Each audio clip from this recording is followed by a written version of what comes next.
Какие ассоциации приходят к вам на ум при слове «Спарта»? Так ли были суровы спартанцы и как они выглядели на самом деле? Давайте разбираться вместе. Спарта – правда и вымысел. Знали ли вы, что слово «лаконичный» произошло от названия области в Спарте Лакония? Спартанцы говорили очень мало и только по делу. Все, что мешало тренировкам и могло отвлекать, искоренялось. Исчезли предметы роскоши, произошло упрощение быта, питания. Спартанцы не пускают к себе на территорию чужаков и не выезжают никуда сами, не занимаются искусством. В то время вы не нашли бы ни поэтов, ни художников, ни ученых на территории Спарты, ведь это все мешало и отвлекало от спорта и военной подготовки. Лакедемон, изначальное название Спарты, располагался в области Лакония на территории Греции, а слова «спартанцы» и «Спарта» прижились благодаря римлянам. Общество у спартанцев было весьма сложно устроено. Высшее сословие, своего рода аристократия, это были полноправные граждане, гамеи. Следующее сословие – простой народ. Сюда входили дети негамеев, которые воспитывались как спартанцы, бывшие илоты и свободные неграждане. Третье сословие называлось илоты.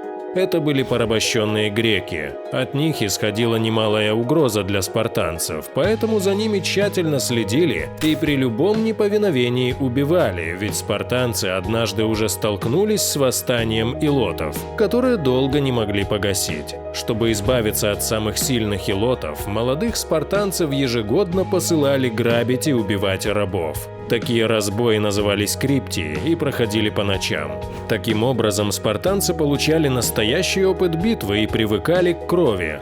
В Спарте правили два царя из династии Эврипонтидов и Агидов. Если начиналась война, один из царей отправлялся в поход, другой оставался в Спарте. Политические решения в Спарте принимались советом старейшин, который назывался Герусия. Этот совет состоял из царей и 28 геронтов. Их избирали народным собранием пожизненно. Членами совета могли стать мужчины старше 60 лет. Изначально Спарта вела обычный образ жизни, как и все древние греки, но в VI веке до нашей эры Ликургом были введены новые реформы, что отразилось на обеднении культурного строя и полной сосредоточенности на военной подготовке. Спартанцы учились писать и читать ровно настолько, насколько это необходимо было для военного дела. Спарта отказалась от всех атрибутов роскоши, даже монеты заменили на куски железа. Всем гражданам запрещено было употреблять алкоголь. Мальчиков уже с 7-летнего возраста отправляли в казарму, где дети спали на собственноручно изготовленном настиле из лозы. Будущих спартанцев почти не кормили, дети вынуждены были воровать. По мнению спартанцев, именно в таких условиях у мальчиков должны были сформироваться хитрость и храбрость. Главное было не попасться на воровстве, ведь за это сильно наказывали. Обучались юноши более 10 лет. После окончания обучения спартанцам разрешалось носить длинные волосы, а после 30 лет – усы. С самого детства мальчики учились быстро бегать, управляться с мечом и копьями. Так спартанцы становились настоящими универсальными воинами, с которыми в Греции никто не мог сравниться.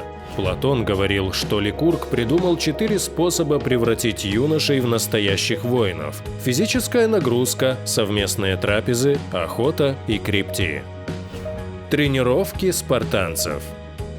С юного возраста мальчиков обучали жестокой дисциплине и изнуряли 20-часовыми тренировками. Главной задачей спартанцев была выработка выносливости. Они не пытались нарастить мышцы, их учили выносливости, а также учили долгое время обходиться без еды и сражаться на протяжении длительного периода времени без отдыха. Очень большое внимание уделялось бегу. Будущие спартанцы бегали с тяжелым щитом и шлемом. Драки друг с другом были нормой. Самые сильные юноши участвовали в Олимпийских играх. Заканчивались длительные тренировки упражнениями с мешками с песком или глиной.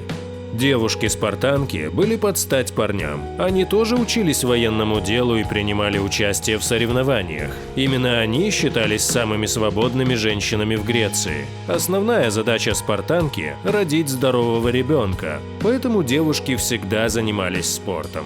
Девушки-спартанки имели большие права, и поэтому другие греки часто говорили о матриархате в Спарте. Но объяснялось это тем, что спартанцы массово погибали в боях, а наследовать землю приходилось женщинам. Брак был необходимой составляющей жизни спартанцев.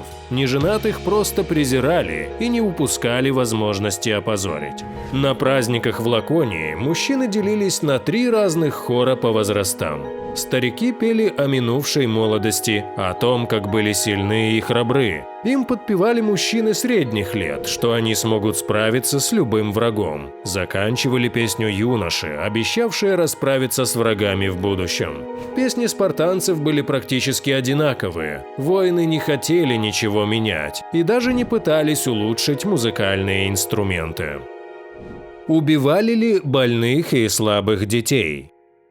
Многие уверены, что слабых детей в суровой Спарте сбрасывали со скалы. Этот миф получил свое распространение благодаря Плутарху, который писал, что отец не имел права сам распоряжаться воспитанием ребенка. Он относил ребенка старейшинам, которые тщательно осматривали младенца. И если он был здоров и хорошо сложен, тогда старейшины приказывали отцу воспитывать ребенка согласно законам Спарты. Если же ребенок был больной, слабый или безобразный, тогда от него необходимо было избавиться. Но со словами Плутарха можно поспорить. Автор жил довольно поздно, когда Греция уже была в составе Римской империи. А эти сведения мы получаем из жизнеописания Ликурга. Плутарх был хоть и греком, но подданным Рима. Историки того времени часто любили приукрасить действительность. Еще один факт, служивший контраргументом словам Плутарха – существовавшее сословие гипойменов.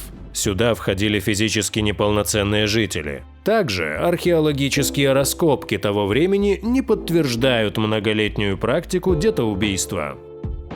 Как же выглядели спартанцы? Все мужчины носили длинные волосы и бороды, ведь только некоторые самые богатые древние греки могли позволить себе бриться. Стричься и бриться среди спартанцев было не принято. Волосы и бороды заплетали в косы. Согласно исследованиям ученых, средний рост мужчин в Спарте был от 170 до 182 сантиметров, женщин – 150-157 сантиметров. Спартанцы были довольно жилистые и худые люди. Они преодолевали десятки километров пешком. Часто брали с собой в походы ослов и рабов, чтобы те несли их щиты весом более 10 килограмм.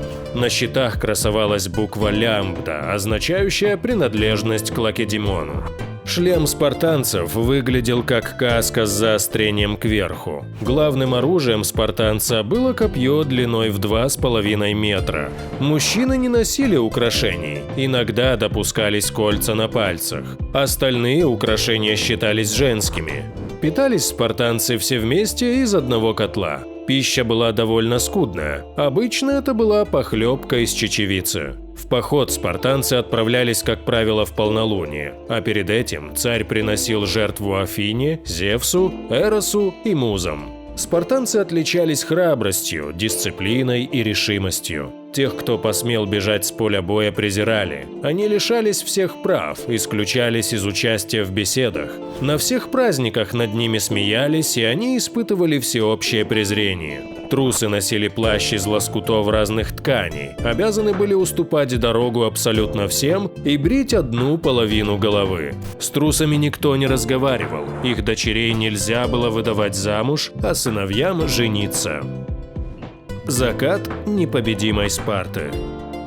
Бесспорно, армия спартанцев была сильнейшей и служила главным инструментом ведения внешней политики со всеми соседями. Римляне восхищались спартанцами, их силой, бесстрашием и выносливостью. Но все же армия в Спарте была малотехнологична, не была знакома с инженерным делом, не знала, как захватить крепость. Спартанцы постоянно с кем-то воевали, многие погибали, что привело к ослаблению армии. Оставшиеся спартанцы даже начали возводить защитные укрепления, в которых ранее не было необходимости. В 242 году до нашей эры осталось только 700 живых граждан Спарты. Верхние слои общества постепенно нарушали законы Ликурга и стали наживать богатство. Соседи становились сильнее и имели более развитую экономику. Именно поэтому в 146 году до нашей эры Лакедемон вошел в состав Римской империи, которая все же позволила ему сохранить внутреннее самоуправление. Спарта навеки вошла в историю как сильнейшая армия с универсальными воинами, но всегда побеждать все равно не получится. Как вы считаете, на что еще нужно было сделать упор Спарте, чтобы еще тысячелетия жить и процветать? Пишите в комментариях. А на этом у меня все. Друзья, не забывайте нажать на колокольчик, чтобы не пропустить следующие выпуски.